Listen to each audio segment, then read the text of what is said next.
नमस्कार, शेर हिमाचल न्यूज में आपका स्वागत। हिमाचल के जो प्रथम लोक गायक रहे हैं उनकी जीवनी के बारे में हम आपको कुछ बताएंगे, क्योंकि आज मौका मिला है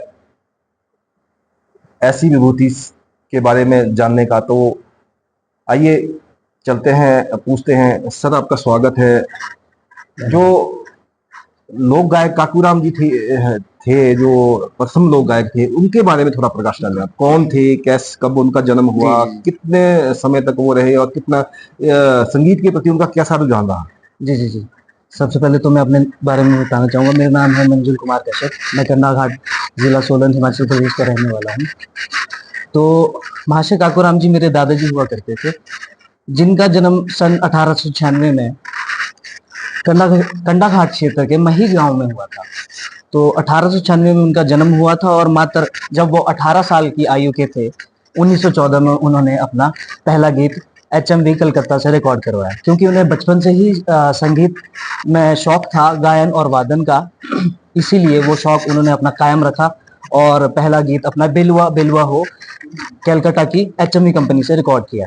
उसके पश्चात उनके अन्य कई गीत आए, गुंदा गीत, गाय पाई गुलो मांगिए, इसके अलावा तेलिया मिलिया जो संस्कार गीत है, अन्य अन्य अनेकों कई उन्होंने गीत रिकॉर्ड किए। आगे चलकर जब उनके गीतों को तत्कालीन महाराजा पटियाला श्री भूपेंद्र सिंह जी ने सुना, तो उन्होंने उन्हें अपने दरबार में महाशय काकूराम जी को दरबारी गायक के रूप में उपाधि प्रदान की। तो दरबारी गायक होने के साथ साथ उनके अन्य गीत और आते रहे और पटियाला रियासत के सिवा उसके अलावा अन्य रियासतों में भी वो गायन का कार्य करने लगे, जिनमें मुख्य है अपनी बघाट, क्योंथल, बागल। इसके अलावा बुशहर रियासत में भी वे गायन किया करते थे।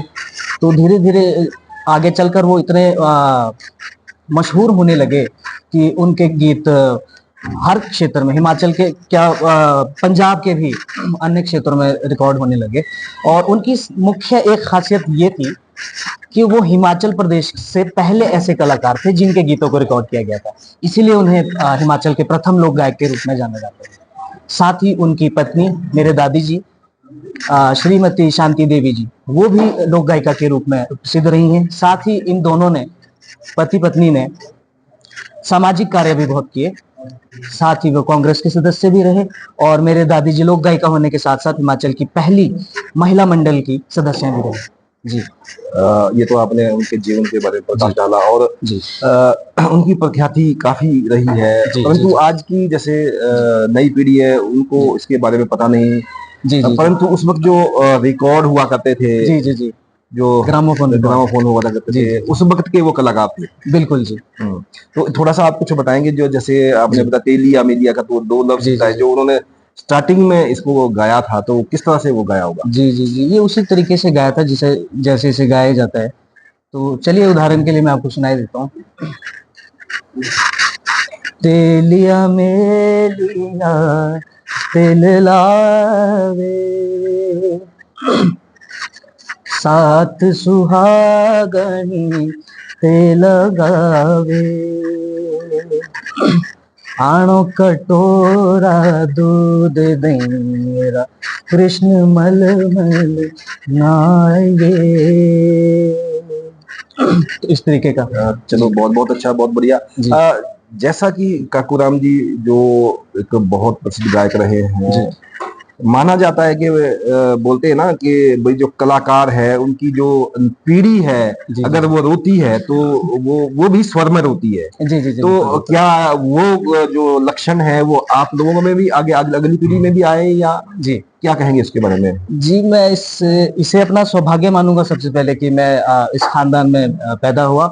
और मुख्य रूप से आज के समय में जो हम दादाजी को याद करते हैं, उनकी स्मृति में, उनकी पुण्यतिथि के अवसर पर हर वर्ष 24 जुलाई को जो हम कार्यक्रम का आयोजन करवाते हैं, उसका शुभारंभ हमारे पिता श्री राजेंद्र कुमार कश्यप जी ने किया था, जो कि महाशय काकूराम जी के कनिष्ठतम पुत्र थे। वे सेवानिवृत्त प्रधानाचार्य तो थे ही, साथ उन्होंने शास्त्रीय संगीत भी विधिवत रूप से सीखा।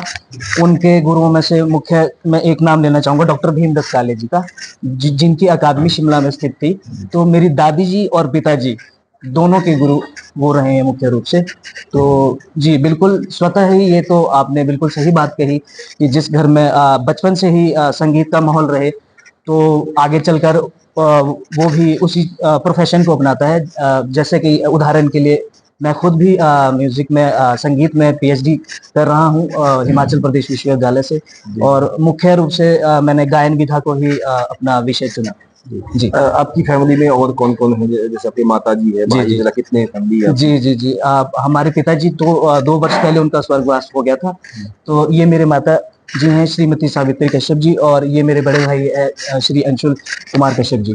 तो जी गायन में आप ही आगे बढ़ रहे हैं, ये भी कुछ योगदान जी है? देखिए ऑब्वियसली संगीत की फैमिली है, संगीत से जुड़ी फैमिली है, तो सभी गाते बजाते तो हैं ही।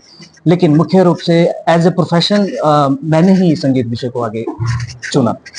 जी जैसा कि संगीत में रुचि है, रुझान है, जी क्या संदेश है आपका, जैसे हमारे हिमाचल के वासियों का, क्योंकि एक इतनी बड़ी विभूति की फैमिली से आप हो, जी आज की नई पीढ़ी को क्या संदेश रहेगा आपका? मुख्य रूप से नई पीढ़ी के लिए मेरा यही संदेश है कि ये जो हमारी जो विधिवत जो विधाएं हैं, जो कालांतर से चली आ रही हैं, हमारे पूर्वजों की जो देन है, जैसे कि लोक संगीत जिसे हम इंग्लिश में फोक म्यूजिक के नाम से जानते हैं, आज इसका रूप थोड़ा सा वेस्टर्नाइज हो गया, रिमिक्स तरह का म्यूजिक हम सुनते हैं। तो उस समय में ढोल नगाड़े या ज्यादा से ज्यादा हारमोनियम, तबला या ढोलक का इस्तेमाल होता था। शहनाई, करनाल जैसे हमारे जो परंपरागत जो वाद्य यंत्र है उनके साथ गायन किया जाता था। तो इस चीज की कमी आज देखने में मिलती है। ऐसा नहीं है कि संगीत सीखने वाले और परफॉर्म करने वाले आज भी नहीं है, युवा भी कई ऐसे हैं जो कर रहे हैं, लेकिन उनकी संख्या बहुत कम है। तो आज की युवाओं को मैं यही संदेश देना चाहूंगा मुख्य रूप से कि जो परंपरागत हमारे पूर्वजों द्वारा दी गई जो ये विधाएं हैं, जैसे कि मुख्य रूप से लोक संगीत भी है, जो कि हमारी मिट्टी से जुड़ा है, जिसका मतलब ही लोक है, लोगों से संबंधित है। तो इन विधाओं का प्रचार व प्रसार करें, इन्हें अच्छे गुरु को चुनकर इन कलाओं को सीखें और आगे जनमानस तक भी उसको फैलाएं। तो ये मेरा संदेश है। जी बातचीत करने के लिए बहुत बहुत धन्यवाद, क्योंकि आज बहुत अच्छा मौका मिला हमें ये यहाँ आने का और आपसे बातचीत करने का। जी तो दर्शकों, हम आपसे यही कहना चाहेंगे कि हमारे हिमाचल की संस्कृति को आप बनाए रखें, हमारे हिमाचल के फोक को आगे बढ़ाएं। देखिए, क्योंकि ये एक बहुत अच्छी बात है जो अपने पूर्वजों की प्रथा को आगे बढ़ा रहे हैं। आप भी इसमें थोड़ा योगदान दीजिए और बने रहिए सीएल हिमाचल न्यूज के साथ। अगली अपडेट के साथ हम आपके समक्ष फिर हाजिर होंगे। तब तक के लिए नमस्कार, जय हिंद, जय हिमाचल।